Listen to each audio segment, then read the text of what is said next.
રેસ્ટોરન્ટમાં જેવું મંચુરિયન મળે છે એવું જ મંચુરિયન જો ઘરે મળી જાય તો એ પણ આજીનોમોટો અને વિનેગર વગર.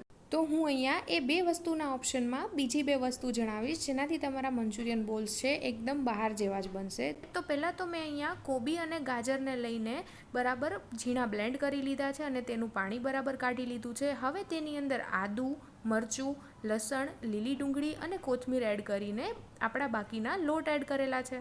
હવે લોટમાં મેં ફક્ત મેંદાનો યુઝ કરેલો નથી, અહીંયા મેં 2 ચમચી જ મેંદો લીધો છે. હવે બાઇન્ડિંગ માટે વધારાના લોટ પણ જોશે તો તેના માટે મેં અહીંયા 3 ચમચી રવો, 4 ચમચી કોર્નફ્લોર અને 2 ચમચી ચણાનો લોટ પણ એડ કરેલો છે. હવે આવે છે બે ખાસ વસ્તુ જે છે તેલનું મોણ અને ચપટી સોડા, જેનાથી આપણા મંચુરિયનના બોલ્સ અંદરથી સોફ્ટ બને છે અને બહારથી ક્રિસ્પી બને છે. હવે તેની અંદર મીઠું અને મંચુરિયન મસાલો ઉમેરીને બરાબર મિક્સ કરી લેશું. હવે તેમાંથી રાઉન્ડ બોલ્સ વાળી લેશું અને તેને ગોલ્ડન બ્રાઉન થાય ત્યાં સુધી ડીપ ફ્રાય કરી લેશું. તો તૈયાર છે આપણા મંચુરિયનના બોલ્સ. આપણે મંચુરિયન બોલ્સ તો બનાવી લીધા. હવે એના વઘાર માટે મેં અહીંયા એક બાઉલની અંદર ચિંગ્સનો મંચુરિયન મસાલો, પાણી, થોડો એવો ટમેટો કેચઅપ ને બરાબર મિક્સ કરીને એક મિશ્રણ તૈયાર કરી લીધું છે. હવે વઘાર માટે મેં તેલની અંદર આદુ અને લસણ એડ કરીને ડુંગળી અને કેપ્સિકમ એડ કરેલા છે. ડુંગળી અને કેપ્સિકમ બરાબર સતળાઈ જાય પછી તેની અંદર આપણે બનાવેલું મિશ્રણ એડ કરી દઈશું. પછી તીખાસ માટે મેં અહીંયા મરચાં એડ કરેલા છે અને લાસ્ટમાં ગાર્નિશિંગ માટે મેં અહીંયા આદુ,